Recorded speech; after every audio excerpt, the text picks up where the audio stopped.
Good afternoon, everyone. It is Wednesday, and I am Bettina Carey, the founder and CEO of WeEmpowerYourLife.com and also the We Empower You community. And I am so excited to be bringing you this wonderful opportunity featuring a very special guest speaker who's going to walk us through some really wonderful conversation around manifesting, about becoming who we were really meant to be here on the planet. So we're going to talk today about going from zero to fast by thinking outside the box and taking your ideas and concepts from realistic to miraculous levels.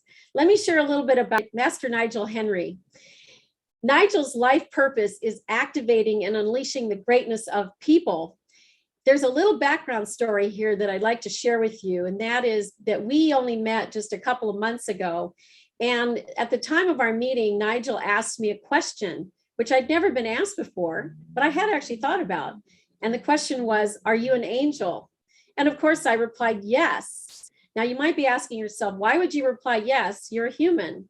Well, I've been told many times that I'm an angel, and I believe it. So that's why I said yes. Anyway, immediately I understood him to be speaking a different language than others that I might be in contact with. So I went ahead and listened, and about an hour and 20 minutes into our conversation, I knew that Master Nigel Henry was going to be a part of my life and into the future, and he was going to join us here at the We Empower You meetings. Master Nigel is typically working directly one-on-one, and he's behind the scenes with me, the chief, the ambitious, highly gifted, extraordinary, out-of-the-box individual who has desires or intentions of being known as the number one or the greatest or the disruptor in my industry or profession, while I'm making massive beneficial changes to the world.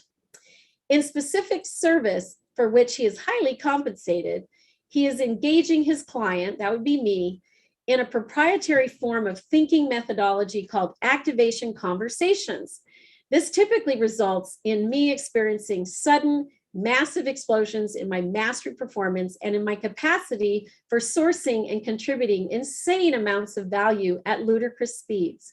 Master Nigel's activation conversations cover the full gamut of my world, including my life's calling, global impact, business performance, health, relationships, and personal lifestyle. Join us as we dive deep into how you can activate some very deep levels of awareness and also awakening some of your very own superpowers and abilities. Welcome, Master Nigel, to the stage. Go ahead and unmute. Oh, I feel like I've been thrown in the deep end. Okay. Yeah. I would like to start with my intentions, and my intentions in this meeting is that everyone signs up to your next week's Financial Miracle Challenge. So I'm going to start literally in the deep end of this conversation because that's how we do things here at We Empower You. Oh, that is really the deep end. Okay, so in Nigel's world, it's called start with the end in mind. So I tend to work backwards. And I highly recommend it. As I'm talking, I'm just remembering a speech by Martin Luther King. Somewhere in there, he says, I've been to the mountaintop. Does anyone remember that? I've been to the mountaintop. And then he said, I may not get there with you. I may not get there with you, but mine eyes have seen the glory. And I'm like, what is he talking about? And it dawned on me, this guy is starting at the end. He starts at the mountaintop and he saw the end, and he actually saw that he wasn't actually going to make it. And next day he got shot, by the way. And so the way of the greats, the way of the change angel is we start with the end in mind and then work our way back to the present. I hope that makes sense. So with that said, the end is that all the change angels in this gathering are registered in the Financial Miracle Challenge. And what does that mean? Why are they registered? Because they're like, man, it's all about the money. As an angel, I put out so much value, and it's time for me to be rewarded. In fact, the vision that I had for the change angels is that change angels are the most wealthy and the most influential people on the planet. I'm just going to stop there. Okay, with that said, I'd like to get to know my audience and find out, can I be on the squares? Because I'm just looking at myself and I like to see my people. Can you put me in the view mode instead of? Yep, there you go. Yes, there you go. How do I see everyone?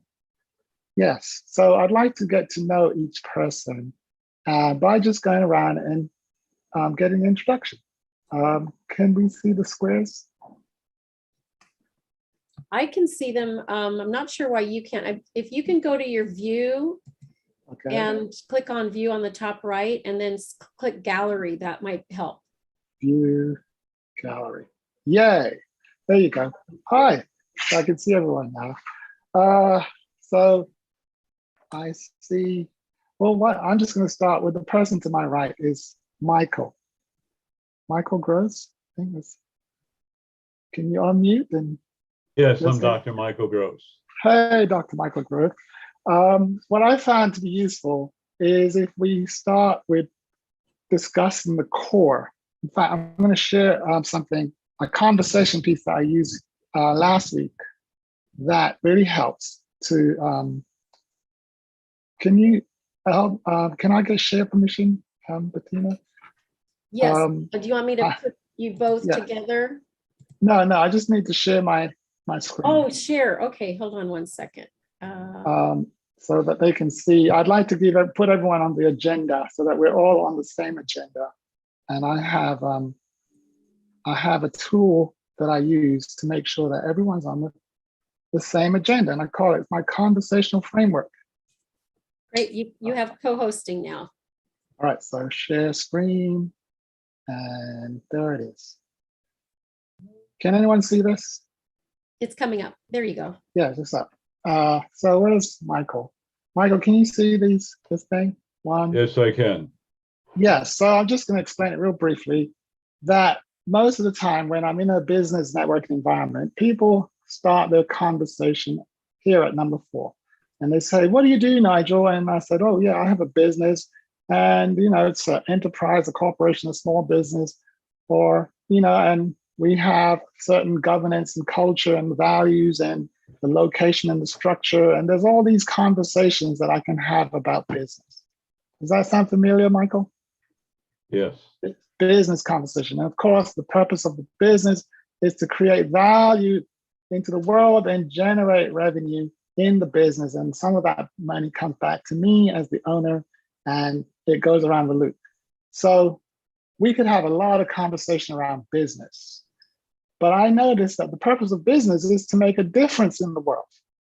And the difference is a conversation about what kind of contribution you're here to make, what changes are you here to make, what experience are you giving, what are you restoring on the planet, what are you innovating, what are you evolving, what is the legacy, Michael? And then conversation number 2 is, who is it that I am? What kind of mindset do I have? How do I physically show up? And what kind of emotions? How does this temple work? But a deeper conversation is the core. What's at the core of Michael? In the spiritual side of Michael, his core identity, his core purpose, his core gifts, his core values, and his core vision. So Michael, where would you like to start? I'll give you a clue. This is much more interesting. Well, whatever place you want to start with the core. Yeah, so what would you say your life purpose is? I'm a spiritual transformational coach. Your life purpose. So when you were in the factory in the spiritual realm, the divine was saying, what we need is a spiritual transformational coach. So we're going to make Michael. Yeah? Okay. No, I'm asking. That was a question. I'm not sure what you meant. Well, what was the divine, whoever the creator is in the spiritual realm, what was that being thinking when you were being manufactured? Everybody has a mission and goal in life on a spiritual plane, a human plane. Yes. And so my mission and goal is on a spiritual plane to help them reconnect with the true source, to yes. manifest their missions and goals on the spiritual Yes. plane. Beautifully said. And so assuming that you're successful with that on the planet, what does the world look like once you're successful? Assuming that you're able to do that with as many humans or beings as possible on Earth, what kind of vision do you see for the world? The vision is that we've returned to our original core, why we were created out of love, from love, and from love, and with love. What does that? Yes, yes. That means we're respectful and we're reconnecting with the true source, and we're bringing about love and vibrations of positive change. And can you cite an example in real, like a real scenario, real humans, what that would look like? For example. Just look at what I do, and that's an example. If you know me, you know that. I don't know you, Michael. That's what I'm saying. Give me a scenario for another family or some customers, just an example. The other day I worked with a family or couple or whoever you work with, and this is what happened. So we get a visual of your work, and we will get to know you. There was a person that was heavily abused, taken advantage of, and did a 180-degree turnaround, found her mission and goal in life, and it's completely changed. And how is she? Yeah, what's the change? How she changed? Yeah. She's following her mission goal, and her goal is she's written a book, and it's to change the lives of abused people. Beautiful. So now, because of your work with her, the number of abused people on Earth is going down to zero or diminishing. Well, it's declining. Yes, and I'm blaming you for that, right? Actually, it's an honor. I'm sorry, what? I don't like the word blaming. It's an honor to be able to do that. I'm very much into semantics. So me too. What I hear you say is I'm taking 100% responsibility for that change on the planet that just occurred, where the number of abused people on Earth has gone down because of me fulfilling my purpose. There you go. I'm just a conduit for the true source. That's all I am. Now, did you say just? That's it. What do you mean by J-U-S-T? What does that mean for you? Just. It means that I'm a channel or a conduit to bring forth the true source's unconditional love, allowingness, and non-judgmentalness. Yes. If your heart is open to it, you will change. If it isn't, so be it. So yes. So I heard the word just, and I thought, does he mean I'm an awesome channel for the divine, or just? That word just. I'm semantics.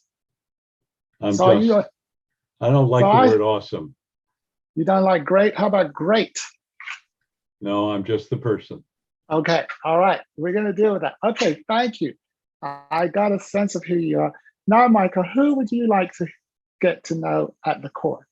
Who else on this call would you like to bring forth to the stage so we can meet?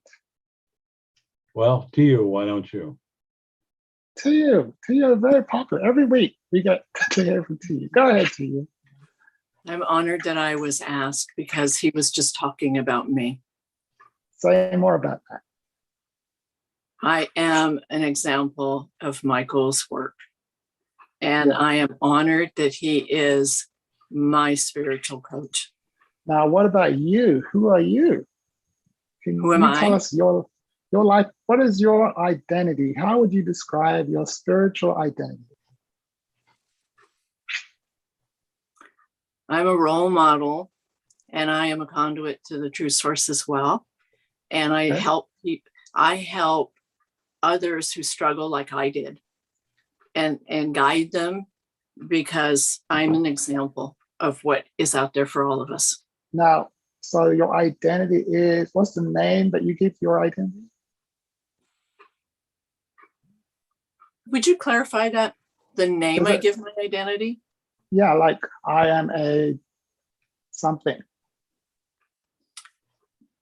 I'm a spiritual soul having a human experience. So that's how you identify yourself. Say, hi, I'm a spiritual soul having a human experience. All right. No, Great. typically what I do, Nigel, is I go, hi, my name is to you. And how are you? So that's because you're answering, what is your name? And that is a mental faculty, right? But we're asking, what's the name that you give to the spiritual soul that you are? Do you have a name for that? No, it's okay. Now, and you said your purpose and your purpose? No? My purpose? Yes. Why, when you were being created in the spiritual factory, the divine had an intention. Do you know what that is? Yeah, I do. Yeah, go ahead, share. It's to bring unconditional love to the world. There you go. It makes a lot of sense. And then, are you a gifted being? Yes, sir. Would you like to share some of your gifts that you have? Okay. Some of my gifts. I see things. You have the gift of seeing. I see things differently than they're presented. I see beyond the masks. Now, do you have a name for that gift? It's an energy I feel. I don't give things names. It's, you don't need to give a label. Well, I'll tell you something. If you can name it, you can sell it. I don't need to sell it. I give it away. All right, that's fine. Okay, got you. So you got one. We'll call it the capacity of seeing. What else you got? You got more than one, right? I have plenty. I have the gift of writing. It comes out in my book. Okay, and what else you got? I have the gift of voice. And I also have the ability, I have the gift of hearing and seeing beyond the illusions that sometimes are presented to us. Awesome. So these are spiritual gifts. And as you will discover, the more that you can name them and language them is the more potent they become and transferable to others or activating in others. That's why I wrote the book. The gifts are in the book. So you're saying you got to go to my business and get my product and you'll get to know me on a personal level, right? Absolutely. Go read my book. Yeah, so we can't do that on this call. So who else would you like to hear from? Let's see who else is out here. I think we'll talk to Troy. He didn't have an opportunity last time, and he's the next one I see on my screen. I'm fine. What I'm going to do, because I spoke to Troy last week, I'm going to go back into gallery mode. How do I do that? Stop share. And last week I spoke with Troy, I spoke with TU, I spoke with Debbie. Did I speak with Ingrid? Ingrid, did you speak? You did. You're muted. You didn't speak to Ingrid last week, maybe. No, yeah, that's what I was saying. Oh, I think it was 2 weeks ago. Oh, maybe 2 weeks ago. So my intention is to speak to the people who I haven't heard from. I remember speaking to Rosie and I think it's Beverly. Is it Beverly? Yes. So who is Angie and Lori and TUSS1? Who is TUSS1? They're unmuted. How about Rita? Okay, so the secret of this thing, of the Financial Miracle Challenge, is based on this one concept. My voice is my moneymaker. Yeah. My voice is my moneymaker. Can everyone just unmute and say that? My voice is my moneymaker. My voice is my moneymaker. My voice is my moneymaker. My voice is my moneymaker. My voice is my moneymaker. And my voice is my moneymaker. So what I found out is that money comes from speaking. And most people have been trained to listen. And so we're on this call, and the default, everyone's on mute and they're listening. They're trying to listen to me, and I'm doing the exact same thing. I'm listening to the audience, and no one wants to speak. So I can guarantee that if no one speaks on this call, no one makes any money on this call. No one. Nigel doesn't make any money. And what I can tell you, whoever's speaking is going to make the most money. So I'm very grateful that Angel Bettina has given me her platform to speak on. But I'm saying, no, Nigel, don't be selfish. Share the platform with your fellow angels. But it seems like my fellow angels are reluctant to make money. Let me ask Laurie, are you there? Can you unmute so we can hear your voice, Laurie? So you can make some money, so we can get to know who you are and buy your stuff? Laurie? No? How about Aggie Clark? Yes. Woo. Hello. Hello. Is that? Ah, hi. I Hello. can see you. Yes. How are you? I'm great. How are you doing? Have you been here all the time? I have been here the whole time. Where are you talking? Where are you talking? No, What's up with that? Why are you quiet? I was working on some other things and listening and learning and There you go. yeah, You were listening and learning. So you're a great student? I'd like to think so. Not recommend. Let me ask the deep and personal question. All right. Are you an angel? I don't think so. Well, okay, fair enough. Reasonable answer. Now my question to you is, why don't you think so? You know, to me, an angel is somebody or an entity that is beyond what I'm able to do right now. So I would say no. It could be something I can aspire to, but I wouldn't want to claim that title, just like I wouldn't like to claim, some other titles of something that is of great importance to me. So yeah, I'm not willing to claim the title. Excellent answer. I'm glad you're talking. So what I think I heard was an angel is someone great. Did you say that? I mean, can you say it again? It's an entity that it's greater than what I would be in this physical form. It is, something to it. It's an angel has attributes that I would aspire to. Give us one of them. Not necessarily ready to say that I've reached that yet. So I'm not ready to claim that. Yeah, no, don't claim anything. Just teach us though. What's one of the attributes of an angel that you aspire to have? Selflessness. What's that? Can you teach us what selflessness is? To me, selflessness is when you put other people and their needs before your own.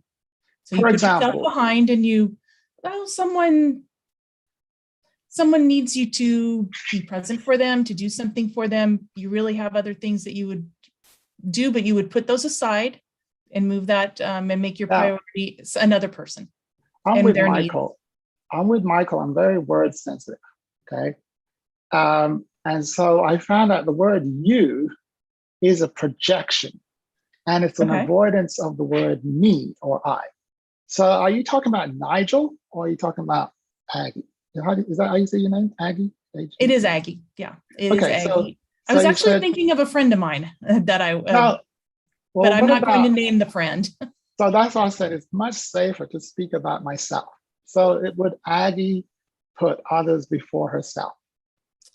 She would like to do that. Sometimes when she does that, she doesn't feel good about it. And sometimes she does. So I would say I'm inconsistent.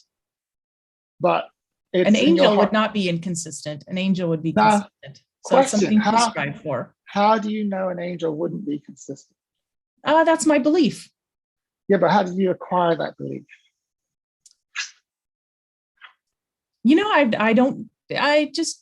That's a good question. I would have to think about that. But I have that as an overall belief based on years of thinking about it, seeing what I think angels are, represent in culture, in other arenas. So yeah, that's. Yeah, so what I found is that there's a lot of belief out there. And when I ask people about their belief, I said, okay, how did you get that belief? I'm like, That's a good question. I just believe it. I'm like, I know. I'm not questioning whether your belief is wrong or right. I'm just saying, where did you get it from? And did you install it, or was it installed from your environment? And how do you know that your belief is correct? I don't. Right, nor do I. So what Nigel recommends is, I personally don't believe anything I believe, okay? I'll have to give that one some thought. That's an I know. interesting concept. Yes, because did I create that? I have it and I believe it, but should I question my belief? That's the thing. And you know what questioning belief is? It's called thinking. I think it's great. Yeah, no, I agree. I think questioning beliefs, that's a healthy exercise. I'm right there with you on that one. I call it thinking. And so that's what some of the work we do in the FMC. Now, can we do a hypothetical idea? Are you okay with hypotheticals? I'm fine. Yeah, I'm good with hypotheticals. Okay, very good. Can we do a hypothetical that this is going to challenge your belief base, so you've got to suspend your belief for a minute. That all right. Pretend that you were an angel. Just pretend. Okay, I can pretend. All right. Now, if you were an angel, how would you be any different from this version of you? I would have a better attitude. Let's have a look at that. What do you mean? I mean, you have a great attitude. Well, better than this. This is pretty awesome as it is. What kind of? Thank you. Yeah, I think you're awesome. Personally, I don't. That's why I was like, is she an angel? Can I do a quick survey? Sure. Right? No. Okay. This is risky. All for you or for me? For everyone. Well, for okay. Me. It's for me. All right. But it could be for you too. So we're just going to quick survey of the audience. All those who think that Aggie could actually be an angel, just raise your hand and say, I think she's an angel. 1, 2, 3, 4, 5. Ooh, Aggie. I think they think you're an angel. Now, remember, you're just pretending you are. Okay. Okay. So anyway, now we're just seeing the read in the audience, right? That's why I like audience participation, because they can give you much more feedback than one-on-one. So if you were an angel, number one, your attitude would be better. Like, I'm thinking she has a great attitude. How would it be better than this? Talk to me. It would be consistent. It wouldn't be such a struggle to kind of work up the energy to be with other people. It would be more consistent. It would be easier, and it would be focused on someone other than myself. So what I'm hearing is that there's a desire in your heart to actually help people on a greater level. But for some reason, there's some kind of resistance or work involved to do that. And if I was an angel, it'll just be second nature. That's what I think, yeah. I think so too. And I think this is how I interpret that. I'm like, this is an angel who's dealing with resistance. She's dealing with gravity. She's on Earth. Things pull you down here. If she was in heaven, she'd be flying around at supersonic speed, helping everybody. But you know what? She's on Earth, embodied. We call it an embodied angel. Therefore, you have to develop mastery of life on Earth. What do you think about that theory, pretending angel? I think that theory's got some potential. I'd give that theory some thought. So this is why I prefer to say this is an angel having a human experience. Humans have lots of gravity on them. They're always talking about how limiting things are and how hard it is to help others. I wish I could do more. Only angels want to do that. And if it's in your heart, which is why I showed the core, then your job is to get what in your heart into reality. And that is the practice of activation. We need to activate your superpowers, Angel Aggie. Now, Angel Aggie, I'm going to give you a distinction that really can help you with this. Okay. So repeat after me. Okay. Identity activates superpowers. Identity activates superpowers. Repeat. Just repeat it a few times to let it install. All right. Identity activates superpowers. Identity activates superpowers. Now, what are you thinking? Yeah, I'm thinking that that's got potential, but it doesn't stuck yet. I know. It That's takes some because work. it takes some practice. Now, what that means is that if I think I'm human, guess what Mhm. kind of superpowers I'm going to activate? Human. Human set with superpowers. And the human life is basically the normal human is struggle. It's hard, Nigel. You know, I wish I could do better. They're always wishing and hoping. And if I say I'm an angel, woo, something else activates. The divine superpower that you have installed in your temple says, wait a minute, I'm an angel. Whoa. And that gap between what you know you can do and what you are actually doing, which is what you described to me, right? Mhm. It becomes a tension. Something you start activating, all right? And especially if there's a man and the people around you think you're an angel. Hey, Ivy, can you do something magical? Do a miracle. They're like, oh, shit, these people expect a lot of me. They must think I'm an angel or something, right? That pressure, the pressure starts to get to you, Aggie. And either you're going to surrender to your greatness or you're going to downgrade to humanity. Which one have you chosen? That's the question. Say more about that question. Well, you know, on some days I think it goes one direction and some days I think it goes the other. And I don't think it's a straight line to get to activating the non-human potential. Well, it depends on how you think. See, that's what I do. I interfere with thinking and beliefs. So I say, what if I start off with the premise that I am actually a full-blown mega angel? Who is it? I think it's to you, said, I'm a spiritual being having a human experience, right? I'm actually a super badass angel here on earth having a human experience. And what if I started there as an angel versus a human? You see what I'm saying? Mm-hmm. If I start with a human, then I've got to become an angel. But if I start with an angel, I have to look at that. What am I doing? What is it that I'm entertaining that's holding me in this lower vibe? What must I release? That now becomes the question. What ideas must I let go of so that I can stop being pulled down? Do you hear the different way of thinking now? I do, yeah. I'm starting from who I am, the mountaintop, versus going up. I am standing at the top looking down like, what is that thing pulling me down? Well, I need to cut that. You see that? You cut it off. You release things. That's the angel way. That's how you return to your default status of greatness, is you cut all the things that's limiting you, period. Does that make sense? It does. Mm-hmm. Okay, now, were you thinking like that before? Did I what? I'm sorry? Was that what you were thinking before? No, I have not thought from that direction. That's kind of flipping it upside down or right side up, depending on how you look at it. Well, which way do you choose to look at it? That's the question. You get to choose.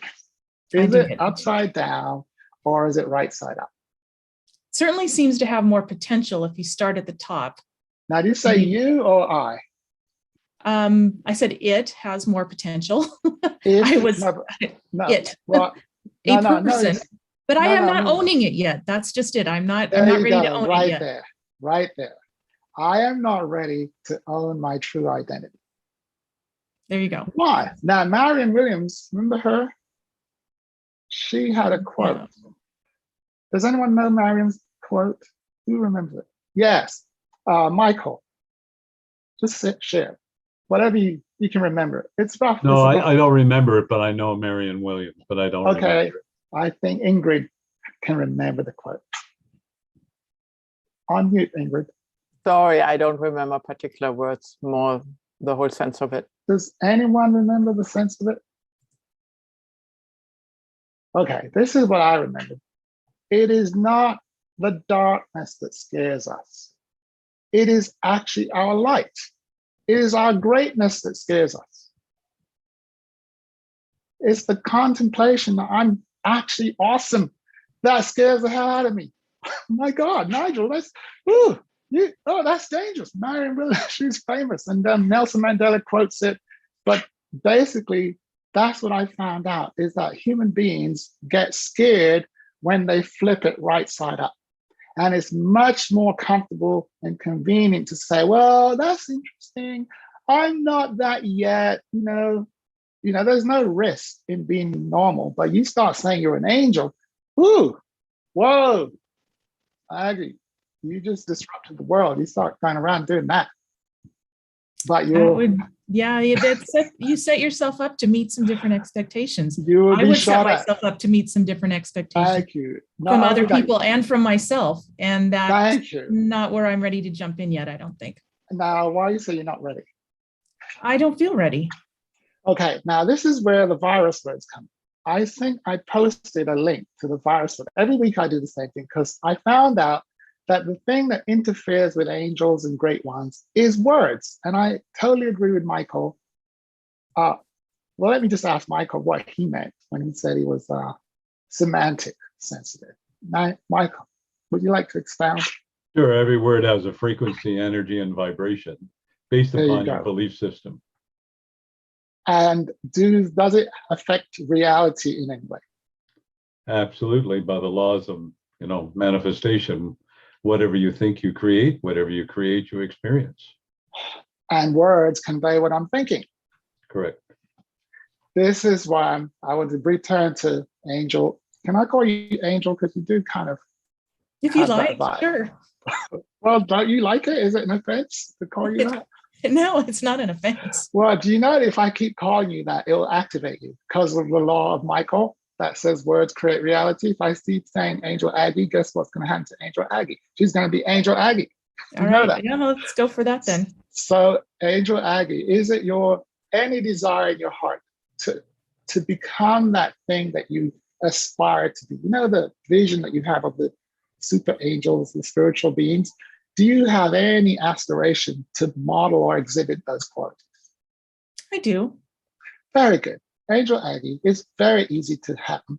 All you have to do is persuade all these people on this call to address you by your title. And by the law that Michael spoke, as long as we call you Angel Aggie, you must manifest as Angel Aggie because there's an agreement. All those in favor of calling her Angel Aggie, please raise your hand and say aye. Aye. Okay, it's too late, Angel Aggie. It's too late. All right. You must have to roll with that then. The only thing you can do is resist, okay? And so in the spiritual practice, there's a word called surrender. Humans hate it. Angels love it. So I recommend surrendering to your greatness. You were built as an exact replica of your manufacturer. And your manufacturer is great, right? So therefore, by default, Angel Aggie is great. And she's here to remind us what greatness is all about. Now, on Earth, Angel Aggie, your greatness means that you produce value at a higher rate. That's what it means. So 2 levels of greatness, the lower level just produces at a lower rate than the higher level. So a great person shows up and in 1 hour, magic just happens on a massive scale. A lesser great they do some stuff, but it just takes longer. It's the only thing is speed of manifestation. So why am I going with that? Nigel, where are you going with that? The angel, I think I said this last week to someone. It was Debbie, I think it was. The angel is the Rolls Royce of human beings. The Rolls Royce, the highest specification. And therefore, the value you produce is much higher than regular humans. Hence Michael's work, right? You heard what he does. Mm-hmm. Michael does great work. He does great work, but look at his identity. What is your identity, Michael? Are you a regular human or a spiritual being, which to you doesn't like to put labels on it, but I hear an angel at work. Go ahead, Michael. Thank you for the kind words. We're all spiritual. Now, we all have our missions and goals. Now, Michael, this is what I've noticed. Michael, I hear you. And what I found is words matter, as you and I agree on, right? Yeah. This is what I found. When I say we all, or you are, I am projecting But when I say I am owning. And I found that speaking in the first person is much more potent than the third or the collective. What is your thought on that, Michael? You know, there are two schools of thought, and what you're saying when you say I am, you're taking ownership. From my perspective of the work that I do, as I said, I'm just a conduit. Therefore, being just a conduit, I use the word we because we all come from the same origin. And we are all, my motto is, you are unlimited. Now, the only reason I bring it, Michael, is that as soon as I start saying you are something, I subject myself to an argument because I'm projecting myself. So what I do is I ask instead of say. So I'd say, are you an angel versus you are an angel? That's how I got in conversation with Aggie. I said, I could see she's an angel, but I didn't say you're an angel because you're like, you know what, Nigel, thank you for the compliment. No, thank you. No, I said, are you an angel? And she said, no, I don't think so. And then I inquired what she thinks. And lo and behold, she's coming around to my way of thinking. Aren't you, Aggie? Angel Aggie. Okay, beautiful, Aggie. I see Moray. I remember I spoke to Moray. I'm Aggie. Who is here that you've never met before? That I have never met. Or heard, actually, more important, never heard. You know, I haven't heard from Art. Can we hear from Art? And after Art, also Anthony. Where's Anthony? Oh, Anthony. Oh, I'm here. Hello. Greetings, Art. And then we're going to go to Anthony. Hello, Art. I am who that I am. Okay? Who that is, I am. Who that is, I am. That's it. What? Who is the I am that I am is an Art. I am a spiritual being having a human experience. Okay? I don't call myself an angel because it's bigger than that. Okay? So, great. Excellent. So what I can tell all these beings have in common, there's an agreement that we're spiritual. Agreed? Agreed. And the human experience is like we look like humans. Like I always think of the mutants. They look like humans, but they're really spiritual beings having a human experience. Now, the name that you give that thing can be different. Nigel kind of has this collective word called angels / change angels because of the work, the impact they make. So what's Art's word for this spiritual being? Does Art have a word for it? Yeah. What's your word? It's called Art. It's called so Art. Then, well, on Earth, the humans have. Now, well, Art has different meaning. Okay. I come from a very artistic background. Okay. And I relate to the idea of myself as part of the forces of creation. I'm a creator. Okay? Beautiful. My Beautiful. creator created me. My creator expresses through me and as me. Okay? Yes. Yes. So I don't always think that way. I'll have those moments of doubt where I just think of myself more of as a limited human being. Oh, that's now. How often do you have those? How often do you have? What? I have them right now. I don't notice it. Look, this is what I'm going to. This is what I've noticed, Art. I have them when I am silent. As soon as somebody calls me to the stage like this, something takes over, and the Master Nigel starts popping up. There you go. Have you found that, Art? Yes, definitely, most definitely. So this brings my point, Art. All angels belong on the stage, and their joy is when they're talking. I don't hear a limited being when Art is talking. In fact, I want to hear some more of his magic. And the more I call out your magic is the less you think of yourself as a limiting being. What are you thinking? True. You're speaking the truth. I'm speaking the truth. Speak on, brother. Well, what's on my mind is what can I do to flow even more good? Okay? Ah, very good. I What love can I that. do to flow even more good? And I realized that in terms of my human side of me, I need to develop better disciplines to keep releasing, to keep surrendering to my higher self. Okay. Okay. I Now, need to let let, go of a lot of let me those help things. you out. May I help you, Art? Sure. You're making it too much work. First of all, wait, somebody's got a sound going on. Art, let's do what I did with, what was her name? Angel Aggie. Yes. So, Art, the reason why I have a label for the spiritual being, right, it's just so that we can, it's a placeholder. So, can you choose a label that I can stick on your spiritual being and have me, just give me a label that you like. Art. A-R-T. Okay, the art. We'll just call you the art, okay? Yeah. And I know it is bigger than paintings. And I'm a piece of work. I'm a piece of work. I think you're a masterpiece, Art. Art, I think you're a masterpiece There you go. of work, a masterpiece of I work. can agree with that. I can agree with Right, that. Art. So the thing is, and I'm hoping that Michael will back me up here, there are words that create limiting experiences, and there are words that create expansive experiences. Words. So which words would you prefer to apply to art? Expansive or limiting? Definitely expansive. There you go, Art. So what I recommend is, since words have effect, let's use words that expand the art and expand the expression of art. Words are actually instruments that do work on the human frame.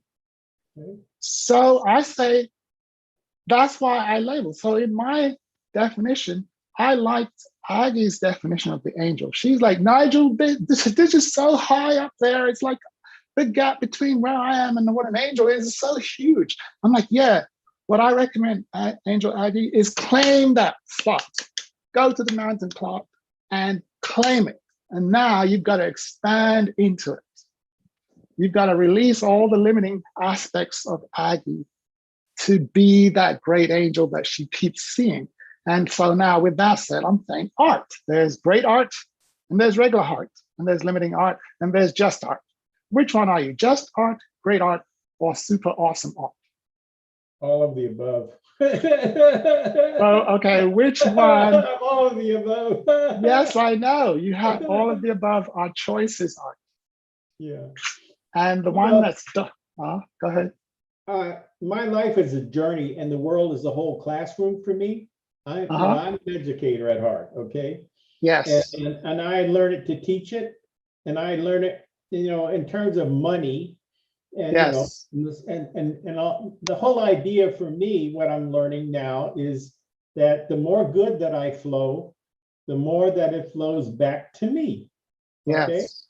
And so all I'm doing is learning. I'm developing the discipline over time Yes. to have the discipline to tap into the laws of infinite supply, Yes. the laws of infinite creation. How Yes. to choose between the stimulus and the response to my life, that I have my creativity, I have my imagination, I have Yes.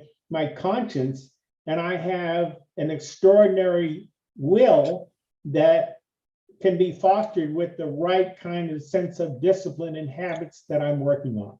Excellent. Can I ask you a question That's what now? I'm doing. What is your life purpose? To do good, to flow good, as much as I can. Now, is that a big amount or a small amount? It's huge. Thank you. What word was that? It's huge. Huge. So early on, when you said it's all the above, I think you made a mistake. You're here for huge art. No, okay, I could dig that. Stay with it, man. There's no What? word. There's no word that, words are interesting, but any word is kind of limiting. Like any Exactly. word. Okay, Exactly. any All word is words. limiting. It's All just words that I are have to use words as best I can to communicate this goodness that is flowing through me and as me. Exactly. So That's all. words are like throttle. They either let a lot in or they limit it. but I've And- already been to the mountaintop. Okay. And And you now may what? not see me, I may not be there when you get there, right? Okay. But That's I've not- already seen it. I've been blessed by So, I shook Art. Dr. Martin Luther King's hand. Art, I had Art. energy flow right into me. You hear what I'm saying? Yeah, I do. All right, what I want to know is how are you impacting people right now? All I'm doing right now is I'm on a very private campaign to develop myself first. Okay. But you are developed, Art. Yes, to some extent I am, but I need to flow more power in a better way because I'm inconsistent. I'm just Yeah. like Well, Eddie. okay, so I heard the same concern that Aggie had. She like you would like to be greater, but there's not consistency, and it needs to be more effortless, is how I heard it. That's exactly right. So it just requires practice. So I would Exactly. like to recommend for Art and Angel Aggie the Financial Miracle Challenge. And Okay. I'm recommending it because what it is 5 days of intense practice. And when you shorten the timeline, you get to focus better. And the challenges that we use, we set a big goal that's measured in dollars. So let's just say I said, Art, hypothetically, you said yes to the challenge, and we're going to measure your impact in dollars. Your impact, we're not saying go make money, we're saying make a difference and measure it using dollars. What would that dollar amount be if you had chosen to participate? Would be $1. I don't want to put a limit on the I know, yeah, but this is Earth. Everything. We'll say, on okay, let's say my first million. Just say my 5 first days. million. No, all right, it's 5 days. You only get 5 days. Well, first of all, I'm probably not going to be accepting your challenge. I'm just listening. Yeah, but I'm just saying hypothetical. What would your number be? In 5 days? Yes. Oh man, 5 days? Yeah. Yes, 5 days. It's not unreasonable. It's not unreasonable if I put it all together to make $1 million in 5 days. Great. Now that's what I want. Now let's assume that you said yes and you came in. What would you start doing to make that million happen in 5 days? How would you go about it? What would be your initial changes? Because remember, we're going to hold you to the million in 5 days. How would art be different to this version of art that we're looking at? Well, what I'm doing right now is I'm undergoing a paradigm shift. I'm going through a major change of my mindset. Okay. Yeah, but I'm saying if you were to be in a 5-day intensive where $1 million has to show up in your account in 5 days, I wouldn't put myself through that right now. What? Yeah, but I'm asking you to imagine. I'm just asking an imaginary question. What would you change about you if that was the case? Well, how I manage my time. Okay. Okay, fair enough. I manage my time. Okay. Yep. And so one of the things that I've learned is I've now learned how to say no to certain things and yes to other things. Okay? Excellent. So one of the things that I'm saying no to is any kind of get rich quick scheme promised me to change my life in 5 days. I'm saying no to anything like that because I don't. Now, remember, I said we're not changing your life. You are changing so you could produce $1 million worth of value in someone else's life. So what I've been doing is I said, Johnson, if I'm going to get there, if I'm going to be the spiritual being that I need to be, I need to have better habits. Okay. Okay.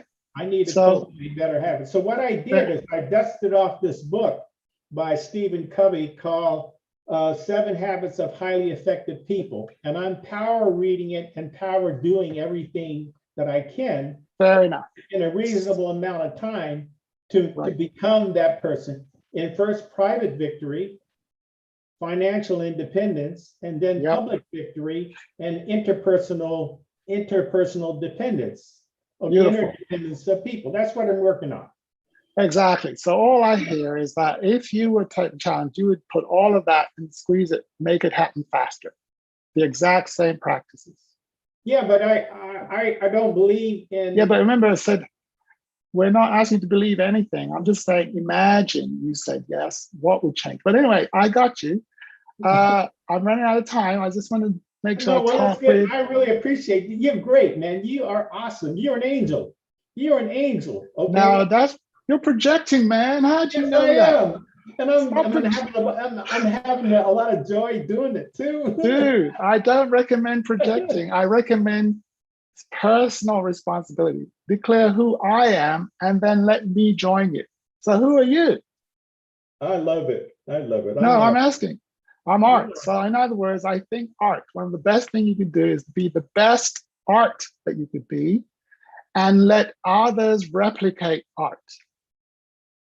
And have them create art. So I have a book inside of me. Exactly. I have a book Replicate. inside of me called Art as a Piece of Work. And I am a piece of work. So And when all- is that book coming out, Art? As soon as I can get it out. Well, are you going to finish reading that book or are you going to write yours first? Well, I'm going to finish this one first. And So I'm this is what I recommend for art. Art, Yes. Your magic comes when you're producing art, not when you're consuming art. Now that is really good. That's what, if you came to this challenge, I would put you under pressure to get your book out in 5 days. That's what I would do. Ooh, look out. Yeah. And then I'd have you sell it to 1 million people at $1 a piece. And that would be end of story. You would have made your million. That's what I'm talking about. So you need to change your mindset. Your money comes from putting out art, not from consuming art. That is great. That is good critical comment. I love it. Thank you. I'd like you to consider that for the rest of the evening. Is there a way that I can put out my book that is in me seeking to come out in 5 days? 5, that would be a miracle, because one book at $1 a piece going to 1 million people would make 1 million. You can pre-sell the book. I love it. I know, he's thinking. Okay, all right, who's thinking? Yes, exactly what I wanted to happen. I wanted a shift in thinking. Now, Art, who was the other person I was supposed to call on before my time was up? Well, thank you so much. Anthony. Yes, Art, thank you so much for being a great art. I call great art masterpieces, master art. It shall be done. So it is. Okay, where were we? Anthony, you're being called to the stage. Are you visual? We like to see the great ones. I am driving at the moment. I can give you a quick flash. There you are. Hey, why don't you stay with that flash? You look good, man. Let's talk to you. Yeah. All right. All right. Wait, did you talk earlier? No. No. Okay, Anthony, are you familiar with the questions that I'm asking? We're asking the deeper spiritual question. What is your core identity? Core identity. Yeah, in other words, let me just help you out. So far, the general consensus for the people on this call, spiritual beings having a human experience. There are different labels for that. Nigel has a preferred label. TU prefers not to put a label on it. Art calls it art. And what do you call it? So this would be explaining myself. I don't know from a spiritual standpoint. I mean, I do know I have a spirit inside me. And I believe that, you know, there has been knowledge even passed down from relatives or family members to help me even in this journey from birth. You know, that is literally how I feel. There are certain things in life that I just have talents in or I am driven towards. And you know, I think one word would be a driven or I think driven would be a good word. Determined. You know, if I set a goal, may I interfere and help you a little bit? I think what you're describing are your gifts, which is probably the better place for us to start. What would you say are some of your gifts? Like you're naturally gifted with determination. What else? And drive. Yes. What else you got? Perhaps talking. That is a common denominator. Carry on. Personable. What does that mean? I believe that I'm able to, for the most part, I'm able to work with others. I'm able to communicate with others, find common ground in some scenario, and to be able to build relation. Now, okay, what other gifts you have? I would like to say family oriented. Now there's a theme here, Anthony. Can you see it? I think maybe. I'd love to hear your perspective. No, yeah, but then I'll be your teacher, man. No, you're the teacher here. What do you think? I think, just say I think, and whatever comes out of you, that's what's going on. Well, I think this is wonderful, and that it's always good to challenge not only yourself, but to help others elevate and to think outside the box. So are you thinking outside the box? I'm trying to. I'm looking at myself personally. Did you hear that word? Does anyone hear that? Does anyone hear a virus word? Trying. Let me see. Yes, there it is. Rose, you noticed he knew it. All I had to do was bring his attention to a word, and he said, uh-oh. Now, Rose, I talked to Rose last week. Rose, are you okay? Let me hear your voice. Just say hello. Where's Rose? Hello, Rose. Angel. You are? Yes, I'm an angel. Rose, what I'd like you to do is pay attention to the words that people are speaking. And Michael reminded us that words matter. And angels, I talked to Angel Sally today, and what I discovered is they're word sensitive. Meaning if you put an angel in a room and start speaking negativity, that angel will shut down. Their wings will just lock down and shield. And if you speak great words to an angel, they open up and expand and start doing magic. They're word sensitive. So Anthony is word sensitive. And as he was speaking, he said, I'm trying. I'm like, Anthony, are you being a human? Are you having any human experience right now or what? So let me check. Let's see what's going on with Anthony. Anthony, are you an angel? Absolutely. Oh, when was the last time you told? Last time you told anyone that? Have you been hiding out? Well, this morning I looked in the mirror as I was brushing my teeth. I said, hey, good morning, angel. Okay, talking to yourself like a good angel should. So what do you think the common denominator with all your gifts are? They seem to point to something. That's how we get to purpose. You start looking at all your gifts and you'll notice they all kind of point to certain proclivities. And that's what the purpose is. The creator was like, okay, I want this angel to do X. So in order for them to do X, I must load them with these gifts. And the gifts are here to serve the purpose.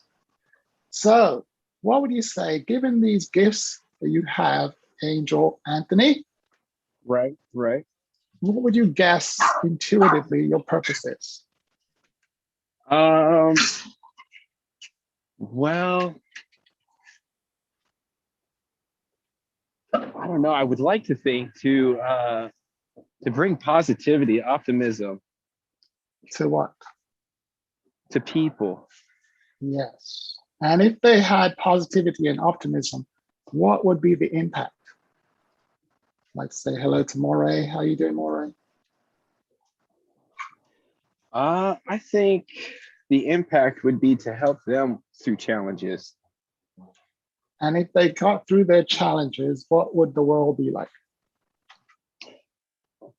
Oh boy, if we could impact everybody, that would, for what I see when I close my eyes, yes, would be I think competition is good, but I think when it's unhealthy competition, it's no good. And that's something that we need to let go. Well, when you get rid of competition, you get harmony. I think the word you're looking for is harmony. Correct. Yes. And I think if we were able to elevate from one another and just learn and be patient and open-minded, if we could be open with thoughts and ideas, I think we'd be that much more powerful. All right. I feel your vibe, man. So I'm going to use the power that is invested in me to anoint you with a purpose. Okay, you ready? Mm-hmm. I anoint you as the angel of harmony. Oh, well, thank you, sir. You like it? You can hold it until a better version is downloaded. So just declare it now. I like it. I am the angel of harmony. I'm Anthony, the angel of harmony. I am Anthony Edward Velez, and I'm the harmony.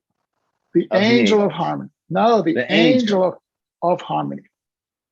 I am the angel of harmony. So what that means is when I show up into a space, all the humans start to cooperate in harmony. All the competition just dies down, and next thing you know, like a choir. Have you noticed there's all these individual star singers, celebrity, Jay-Z versus Kanye, and then the angel of harmony shows up and they start working together. Anthony, talk to me. Is that you? Do you know that's in demand right now, Anthony? It is, especially after a pandemic and so much stress going on with finances, housing issues. You have the solution, don't you, Anthony? Uh-oh. He's in denial, people. He's in denial. We are working as a team. That's Who's what this we? There's no we, Anthony. Well, I see another angel here as well. Who's that? Are they hiding? I believe it's Nigel, Angel Nigel. Oh, I know my job. I am the angel of activation. Ah. I go around looking for angels who have an assignment, and I stir them up so that they get on with the job. Like Art. You know Art's going to write his book in the next 5 days, right? Art. Art, yes, see? Art has the superpower to do it. But he's busy consuming another artist's piece of work. Art, you don't need to read that book to get your book out.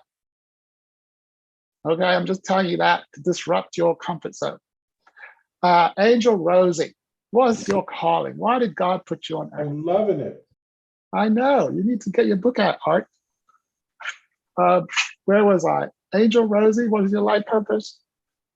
Well, can I list my gifts? I think Okay, then well, I'm doing multitasking now. Okay. So Angel Anthony, the reason why I said harmony, because you love relationships. Have you noticed that all of your things is about relating to people? Yes. I would say it's pretty accurate. Do you have a business, Angel Anthony? I do, yes. What's your business right now, your current business? Because we have Brian in the house and he can make magic happen with your business. That would be a commercial janitorial and residential maid service company. That's what you have right now, right? Correct. Now, does it interact with humans? Absolutely. Now, you can either build some more businesses around it, or you can convert your business by making it align with your purpose. You can have a janitor. Yeah, so that's what I would say with your thing.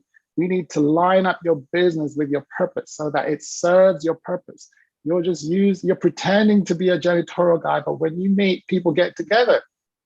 It doesn't matter what the actual vehicle is. What matters is the purpose behind it. Purpose-driven business. Does this make sense? Yes, it does. Brother, we need to talk. Can you click on my link? Actually, you know what I'm going to do?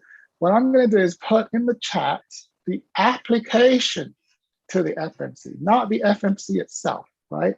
This application just means that Nigel's going to talk to you, and we're just going to chat. If you apply, it doesn't mean you're in. It just means you applied. As you know, you can apply to something and don't get in. But at least I'll get to know you, and I'll say you're ready or you're not ready. Or you might say, Nigel, I like what you're doing, but I'm not ready. But at least we've had the conversation. Is that okay that we can schedule a time for application conversation? I'm looking for the app. Let me put it in the chat. FMC application. There it is. Copy. And then I'm going to focus on, I'd like to talk to Brian. I like his work. Where is this thing? Cancel. Sorry, people, I'm just going to paste it in the chat. I can get rid of it. Chat. Here we go, chat. Okay, so the application to the FMC, I just put it in there. It's greatness activation / FMC application. Click on it, and it says, who are you? And it asks questions, and then it schedules a meeting with me. And then if you really want to do it, the FMC, we have a conversation. If you don't want to do it, it doesn't matter. We're going to have a talk. All right. Angel, Bettina, do I have any more time left to talk to another great? We're out of time for talking, but let's dial in a little bit on what this financial miracle challenge is all going to be about. All right. Okay. So the summary is this.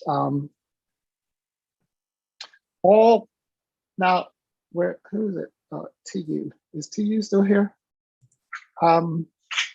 My word to you for spiritual beings having a human experience is change angel. All right.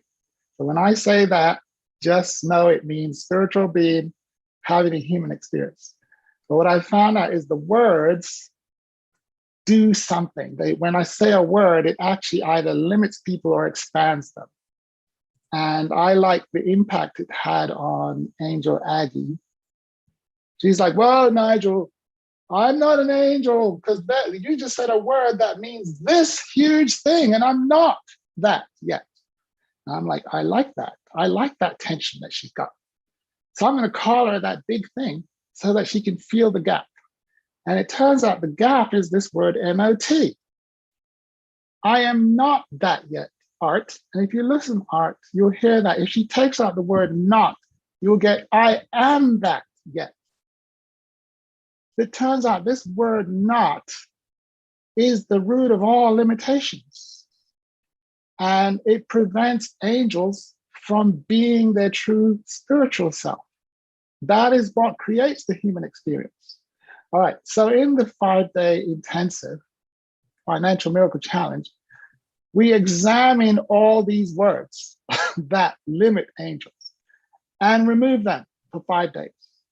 And so the angel is operating in this supercharged environment. And then we say an angel is on earth on purpose. And the overall purpose for all angels, Andre, Brian, Michael, Debbie, every single angel is on earth for one common thing: transmit value onto the planet, channel it. I think Michael said it best: conduit for value. Spiritual energy is pure, undiluted value coming through. And the wider the channel is, the faster the value comes through.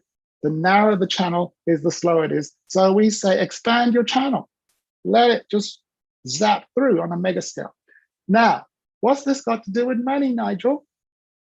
It turns out that on Earth, there's a law that links money and value. There's a universal law, and it is this: value goes out, money comes in. Art, did you hear that? Value goes out, money comes in. So Art's book, for example, Art, is that book going to be value? Your book. Where's Art? on extraordinary value, yes. Yes. Well, if it's extraordinary value coming out, Art, guess what's extraordinary coming in? Yeah. Money. Money. That's the relationship on earth.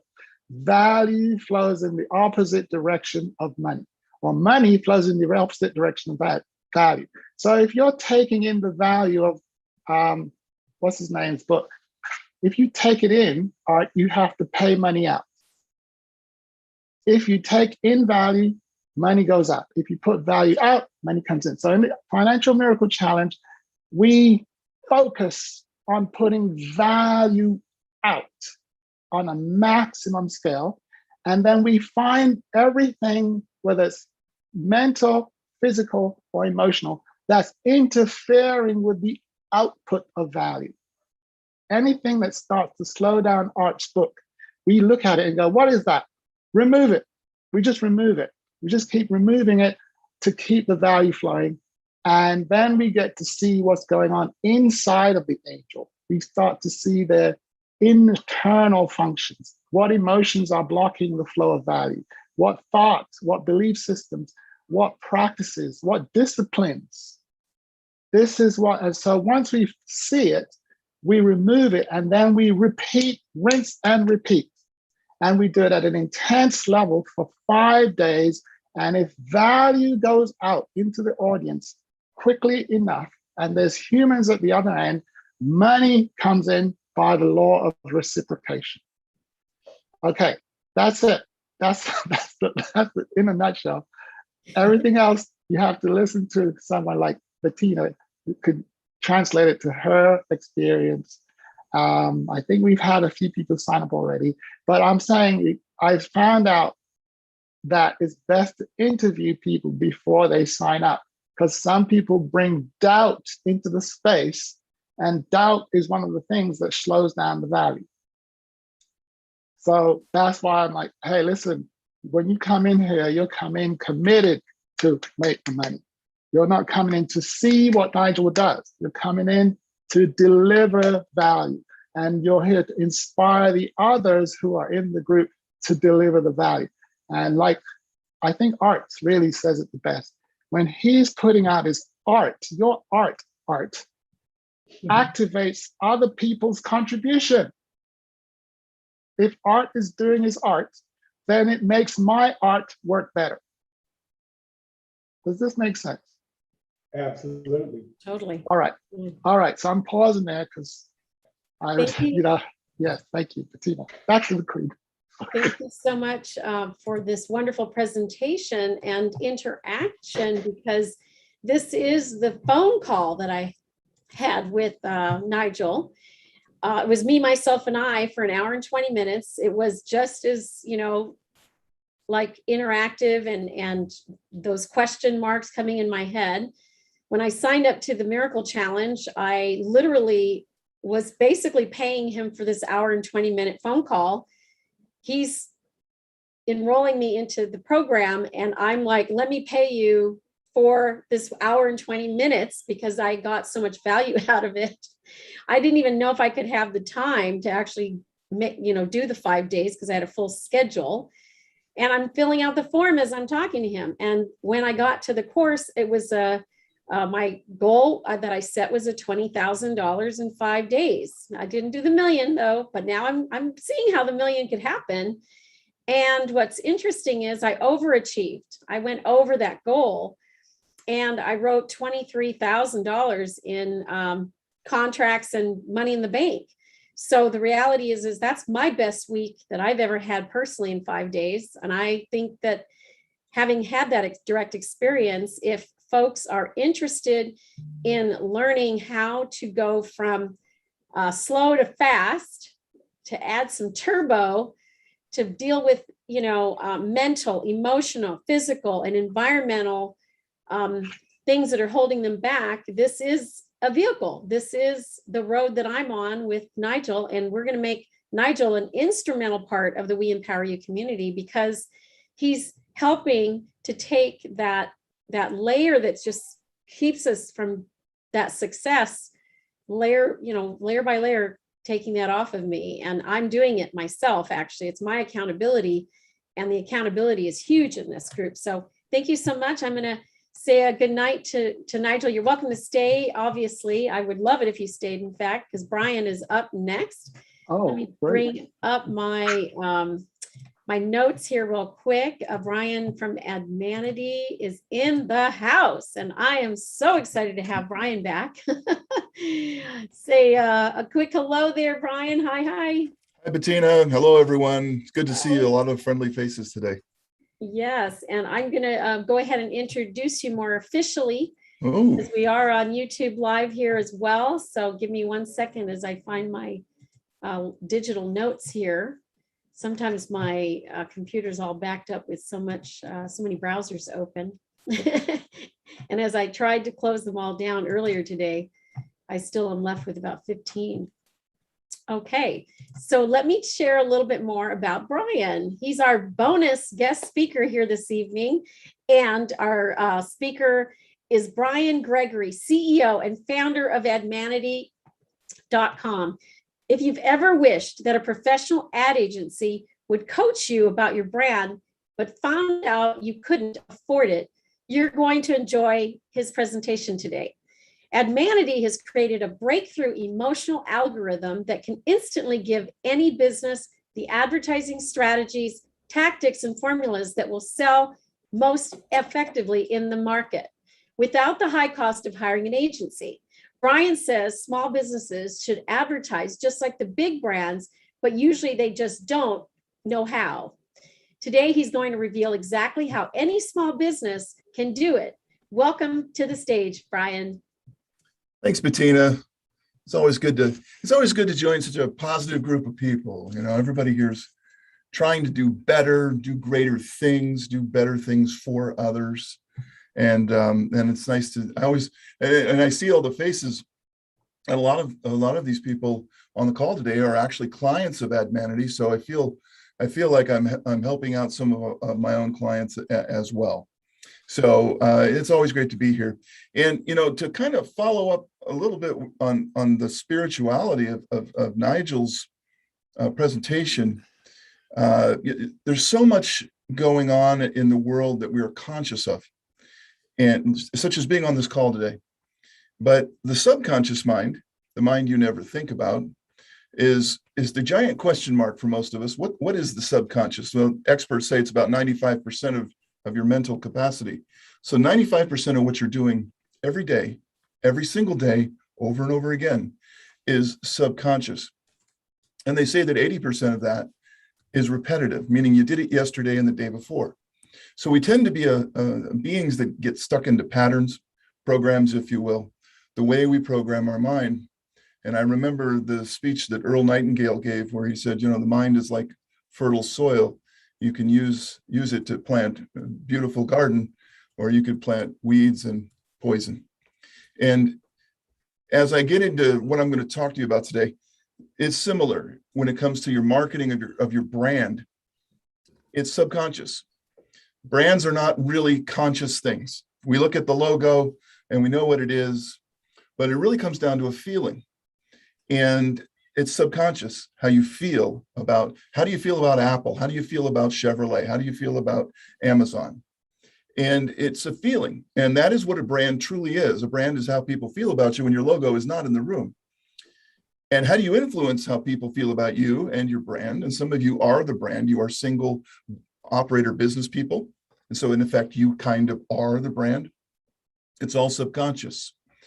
And that's what Admanity is all about. We're going to share a few examples real quick here on how it's done. But I just wanted to throw that out there because a lot of times I get questions from, especially in groups like this, where they think Admanity is about advertising. And it's not good. It's not of interest to me yet because I'm not planning on doing any advertising. But let me just break that. I want you to crumple up that little thought and just throw it over your shoulder, because it isn't just about advertising. It's everything that you are to the world.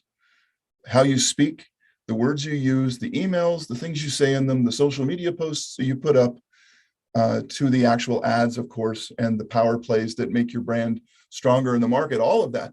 And it's all subconsciously perceived by everybody around you and everybody who sees your messages. And how you influence that, well, that's kind of a trick, isn't it? It all sounds great until someone says, okay, how do I do it? And that's where Advanity came in and said, we'll show you. This is how the big agencies do it. This is the stuff you don't see. This is behind the curtain. This is Wizard of Oz level branding and thinking. But when you reduce it down to what it truly is, you know, it sounds so magical and it sounds so awesome. It is the basic building blocks of human emotion and how to trigger them so that people think more like you do. So you become, we call it persuasiveness, but maybe it's alignment. But until you get good at this, you don't sell much. And a lot of the biggest brands in the world had to learn this the hard way. And I'm going to share just a few with you today. A lot of the brands we think are so awesome right now might not have made it had they not figured this out. And so Advanity steps in for all the little people in the world who don't have $1 billion in the bank, who want to someday just be bigger. Let's just forget $1 billion brands. I just want to grow my business. How do I do that? What would be step 1, step 2, step 3? And that's what we're going to try to show you. It's so simple to influence others when you know the formulas for doing it. And there are formulas, and we'll share them all with you. So I want to get into that. I'm going to share my screen now, Bettina. Hopefully I'm all set up. Can you set me up for screen share? Sorry about that. Hang on okay. 1 second. Yeah, that's okay. All that multitasking here. Make a co-host. Okay, there you go. All righty. Okay, let's see. Hopefully, you see the Advanity logo there? Yes. All right. So what we're going to do is I'm going to step you through some things. Some of this, you know, I've covered a little bit before. I've done this several times with the group, so some of you may have seen a couple of these slides, but I bet you haven't seen them all. And we're just going to kind of go through them. I'm just going to share with you what we can do. And, you know, if you can't make enough money in this world, you can't do enough good in this world. And if you want to give all the money away, you could. So making money is not evil. It's in fact necessary if you want to do more and more and more good. So let's look at where we're going to go. Now, Advanity's been around for a little while now. We've been featured on over 200 websites and newsworthy places that you see here on the screen. We've also been featured on dozens and dozens of national and global podcasts. And the reason is because of what I'm about to share with you. We do something that no other company has ever done. First thing we did was we identified these 15 emotions, and you see them there. They're just words, and they're pretty little squares. But each one is a primal driver of humanity. And that means that everything on earth has been sold by these 15 emotions, but they, in combination, they're very powerful. So you might combine 2 of these and it'd be way more powerful than just using one to convince or persuade. And what Advanity is a system of formulas. We just share them with you and show you which ones work and which ones don't. So you don't have to think about it, really. But identifying these 15 was very, very difficult. It took years to do because we're capable as humans of experiencing hundreds and hundreds of emotions. To say these are the 15 that sell things took a while to distill. And so as you see some of those labels there, attraction and authority, innovation, none of those words are unfamiliar. But each one of those opens a gateway to a series of formulas that shows you how to do it. So if you're the affinity brand up there on the upper left, we'll show you how to sell affinity. If you're the innovation brand on the lower right, we'll show you dozens of ways of how you can persuade people to buy your innovative thing, whatever it is. And that's what Advanity does. What we did is we studied over 100 years of advertising. And that sounds probably awful for some people. For me, it was a lot of fun. But we looked at the ads and we said, which ads should we study? We studied the ones that worked unbelievably well. I'm not talking about they kind of moved the needle. I'm talking about ads that turned nothing brands into billion-dollar companies. And this goes back way before, even before TV, way before the internet. So although we have all these wonderful tools available to us right now, you don't have to be a tech whiz to be persuasive. I'll show you some examples today of how some people did it literally with sticks and stones. So what we did say is look at that red line down there in the bottom. It's kind of flatlining. Let's say that's your brand or any brand that just kind of treading water, doing all right, but nothing to make a report about. Nothing much happening there. Then all of a sudden a new ad would come out. That's the ad we'd study, because we could see right after that ad where the company just went into the stratosphere, because it's the same product. The product didn't change. Nothing changed. They just have a better ad. And they presented it a little bit differently, but they were using the right formula. And these formulas are sort of woven into your DNA. We don't make people respond to these formulas. The formulas just work. Humans just like them. And that's what makes it easy to use, because once you just combine a couple things together, all of a sudden people seem to like it a lot more. And so we just studied those combinations. And a lot of the stuff you're going to hear me talk about today, this is the exact scenario of the companies that use the formula. They didn't realize it, a lot of them, until they had the formula, because their sales started to go crazy and they're looking around going, what did we do? We didn't change anything except the ad. Yeah, but that ad was on formula. So let's look at a formula ad right now. So here's a really simple ad. It says, be admired, make the smart choice today. Obviously, we're trying to sell college, okay? Smart, admired. He looks admired right now, and he's obviously smart. He's graduated. So very simple statement. These two emotions go really well together, by the way, admiration and smart, which is altruism, doing the right thing, smart thing. And what I want to show you today is formulas. I'm going to show you exactly how they work. Advertising is formula. Even though a lot of times they don't want to admit it, formulas work. So one of the things I want to do is, let's see if this thing will work here. Oh,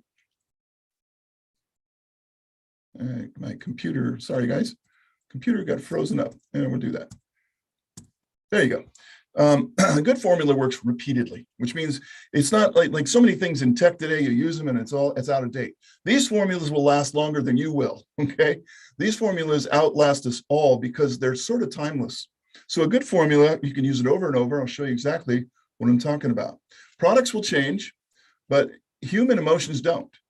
So it's sort of like, it's way better to learn the emotions that make people buy things than all of the tech that might make somebody buy something, right? Because you can always persuade somebody if you just have the right words and the right feelings. So take a look at this ad now. Now, be admired, make the smart choice. We're selling college. Now we're selling fashionable evening attire. Same words, didn't change a thing. Same formula, be admired, that's admiration, make the smart choice, that's altruism, do the right thing. And all of a sudden, you're the hit of the nightlife. But then we'll change it again. Be admired, make the smart choice. And now we're selling men's hair care products. All these products have something in common. They all play to our desire to be admired, to be more popular, to be a winner, okay? And that is how advertising is formulaic. You'll find that you can use it again and again. And now I'm going to share with you a formula that actually did that. Now, some of you are my age, and my condolences. Some of you a little bit younger, but if you can remember, you might remember 2 out of 3 of these, you might remember all 3. I'm going to share with you now how formulas get repurposed and they get reused, different products, different times, but it's over and over again. This is how they do it. Okay, now let's go back. We're going to set the Wayback Machine, 1960. Okay, that's the year I was born. So figure out how old I am right now. And I remember this commercial as a kid. I remember this. They ran this so many times. They're trying to sell low-cost aftershave, right? And you want to sell it to men, and you want the men to believe that if they splash this on, they'll be uncontrollably irresistible to women. And you might say, well, are men going to believe that? That is so crazy. Why would anybody believe in something like that? Now, this particular product smelled like lime because back in 1960, I imagine they thought that was a great idea. And it became Oriental Lime High Karate. So if you remember some of those commercials where the guy would step out of his door and he'd just have to start karate chopping women, couldn't say that today, could you? Because they were so attracted to him, he was so tired of it. And they even included self-defense instructions inside the packaging, just to drive the point home. And this is a $2 bottle of lime juice, folks. This is not the breakthrough fragrance of the year. All right. So how did it do? They sold $200 million of it. That's back in 1960. If you adjust for inflation, that is $1.6 billion of lime juice today. That's crazy, right? Why would anybody fall for that? It's irresistible to women. Citrus, come on. And it was developed, if you look at it, by a little company that we now know as Pfizer. How about those guys? They used the formula again later in their corporate life to sell us Viagra. Same formula. $27 billion here, though. That's how formulas get reused. Let's take another look. Could we possibly fall for this again? Problem now, fast forward, it's 2002. So that's pretty recent. You want to sell a low-cost body spray to young men again. And you again want them to think it'll make them irresistible to women. Will they possibly believe this? It's Axe body spray. Still on the shelves, you know Axe. You've seen the commercials. And they actually made it attractive. One of the guys to believe it would attract multiple women. That was in the actual advertising business plan for the campaign. And they sold $2.5 billion. 73% of the market they took. Not bad, selling a $4 bottle of body wash. But could we do it again? Could we really be this crazy? Yeah, let's fast forward to 2010. 8 years later, you want to sell the same thing, but you want to sell it to women this time. You want women to think it will make their man the most sexy guy on the planet. Are women going to believe this crazy story? Yes. Smell like a man. The Old Spice, the Man Your Man Could Smell Like campaign, they went back and stole the market back from Axe, who had taken it from them. And they made billions, and they became the #1 in the country. Now, how did they do it? We have a formula called 1 + 2 = 3. Simply, approval. Women approve of the product in every single commercial, if you remember. The women love the product. The men were the desire. They were the MVPs. We envy the guy who smells like this, and we that is the world's simplest formula, and that's called attraction. And we are attracted to people who are admirable and who are approved of, and so it's very psychological. Works every time, evidently. There's 3 times. I'm just going to recap 3 different campaigns, 3 different companies, 3 different products, 3 different targets, and spanning 50 years. So if you think people change, they don't.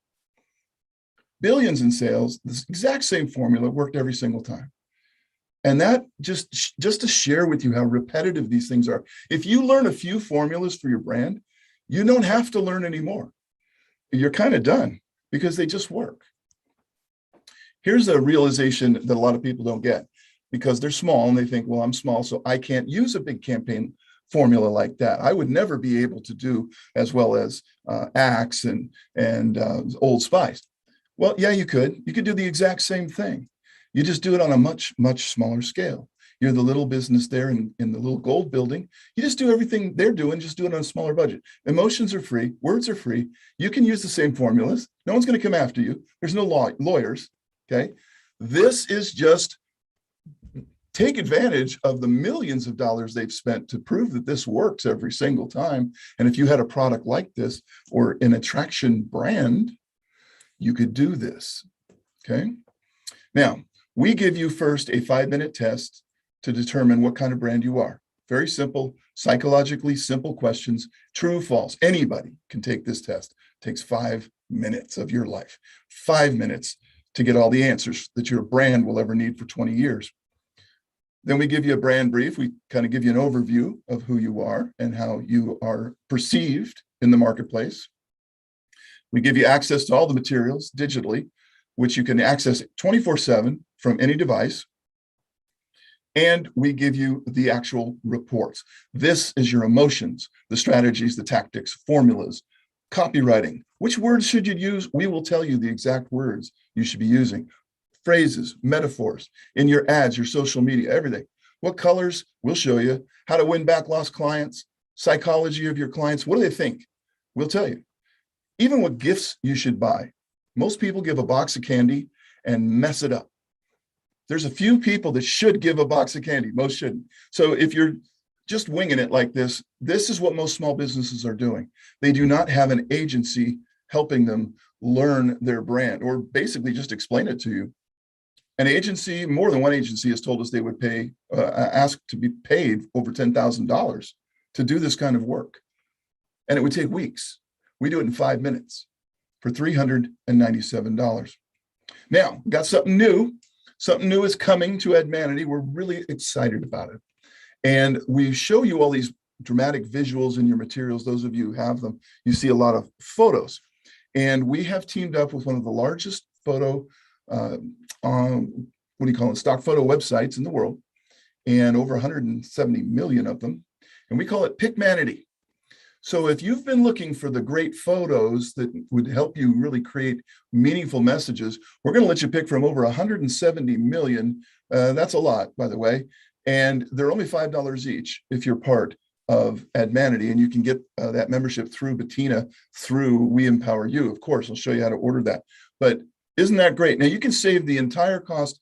You can save, $1,000 a year just buying photos from us instead of paying retail at a big stock photo site. And these are all high-res photos too.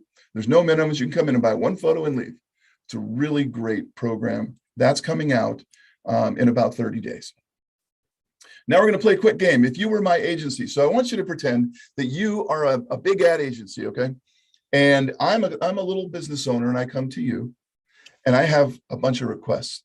Now you're the agency, so you got to think, would I take this person? Would you take me as a client?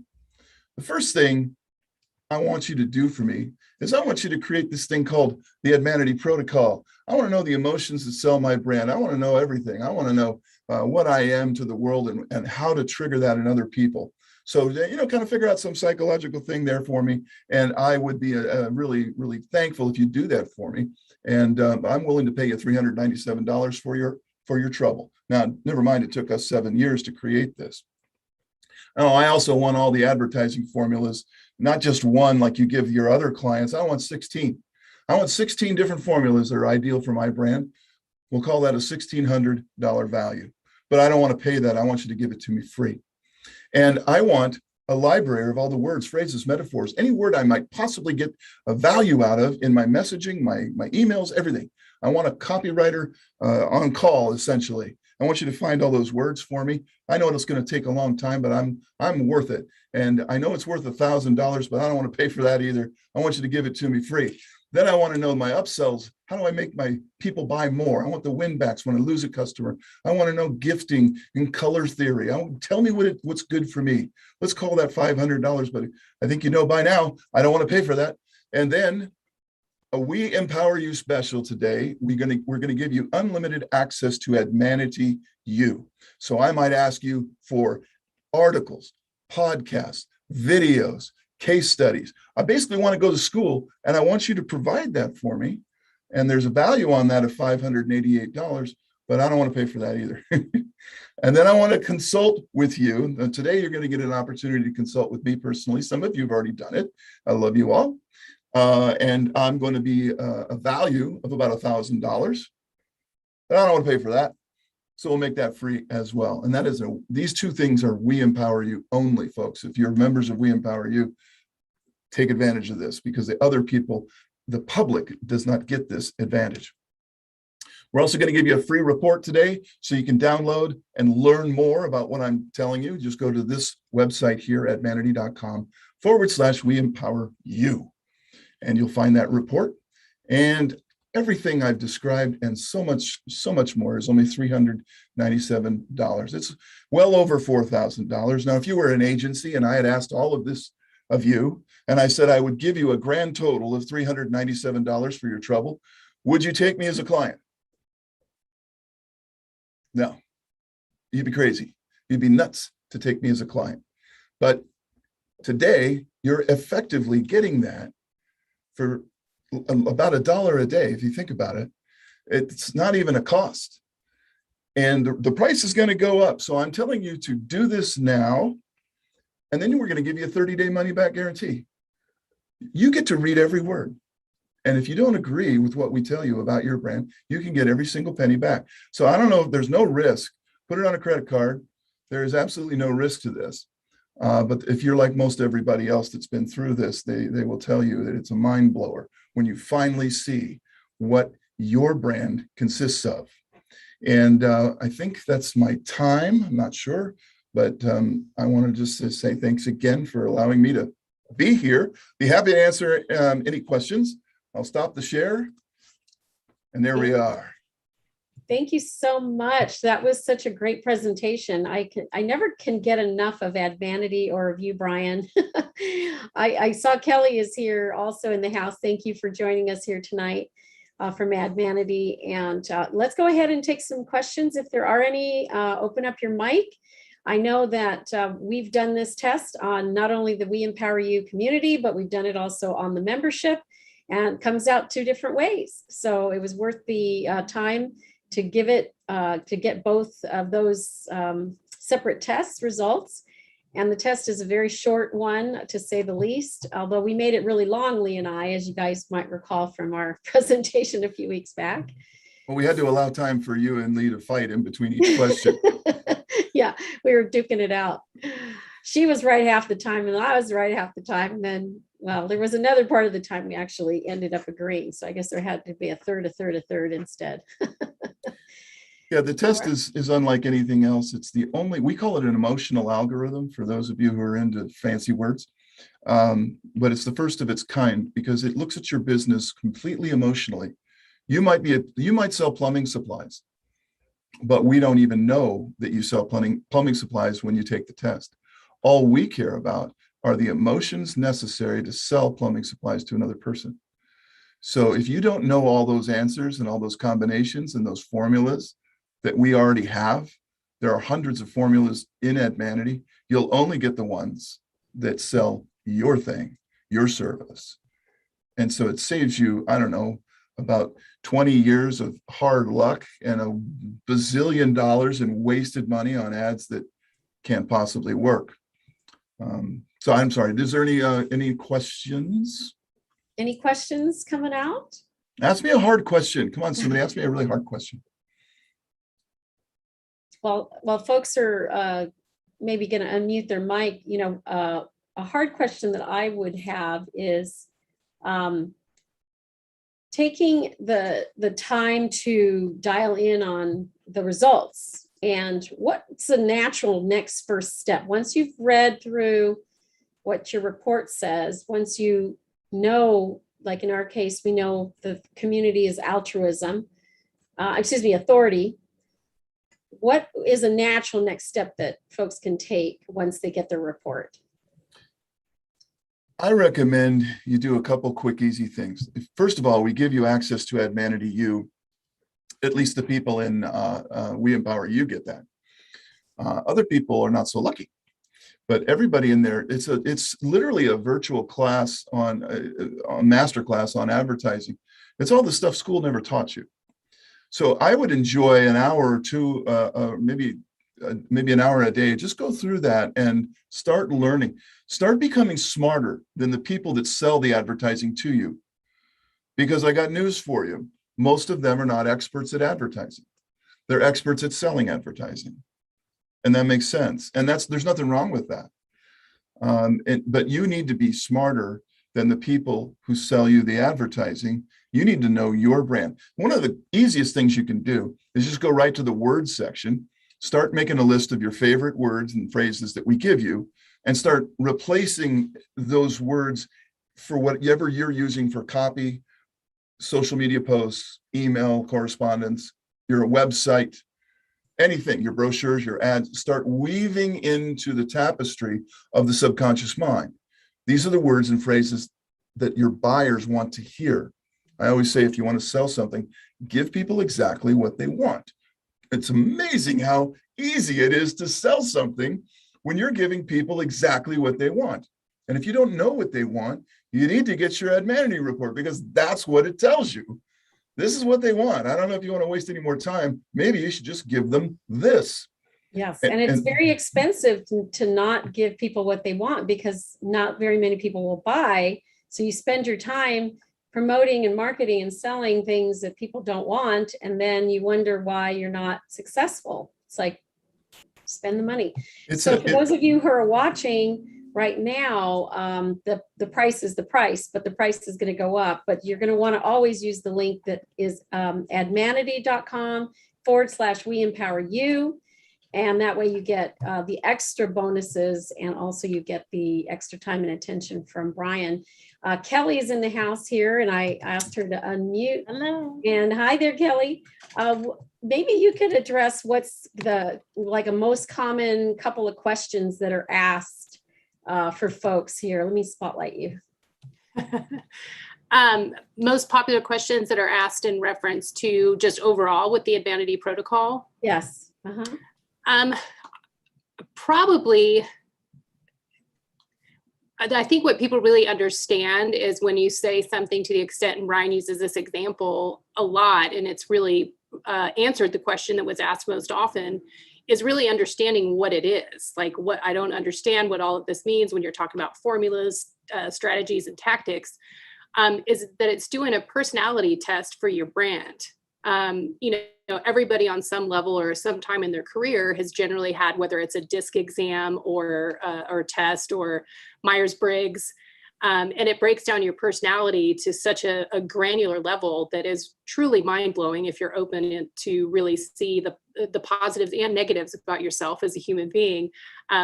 That's really what the Advanity protocol does for your brand, is it breaks it down on a level that has never been done before.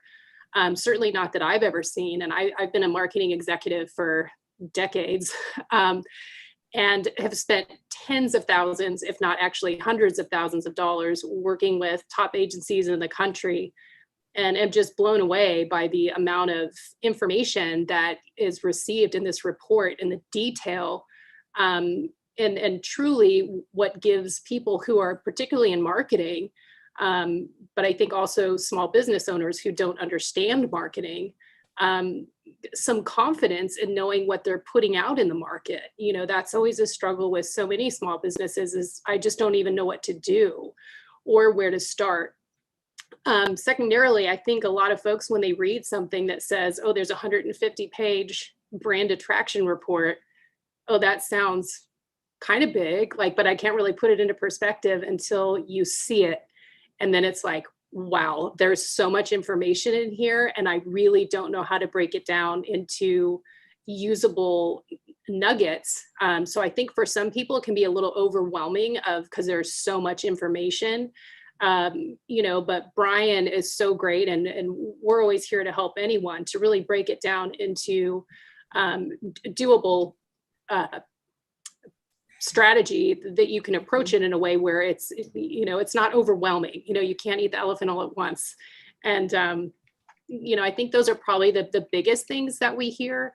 And one of the other ones that I've heard a couple of times, which I find very interesting, is a couple of small business owners saying, you know, I actually think I'm too small for this because it's like so immense and it's so informative. And it's like, no, it's not too big for you, or you are not too small for this. Like, it's perfect for you. And when they really take the time to dive in or take, you know, I definitely tell everyone, take advantage of this type of situation where you're getting one-on-one time with Brian Gregory, because I will tell you that is absolutely everything. And that's what opens your eyes to be like, okay, now I feel much more comfortable with approaching this brand attraction report that is truly the blueprint for your business that will never go out of style. Like, that's the other beauty of it, is this has a shelf life for the rest of your business. So you don't have to buy it again. Yeah, that's really great. And I thought I was the one that created some analogy around personally profiles, but maybe it's not just me. But as soon as I heard about it, when Brian was being interviewed by a colleague and friend, I thought, this reminds me of my personality profile. Yes, that's exactly what I thought. I see myself using this myself for my various companies. I can see this using for some of my advertising and marketing companies. I mean, we've got a couple of people here on this call today that work with other companies, Andre, Ingrid, Aggie, and that are actually working with other companies. And I even have a politician in my life who was like, I should have him do it too, because that way we're on the same page around branding his message, right? Yep. So at the end of the day, this is a wonderful opportunity for anyone who wants to dive in.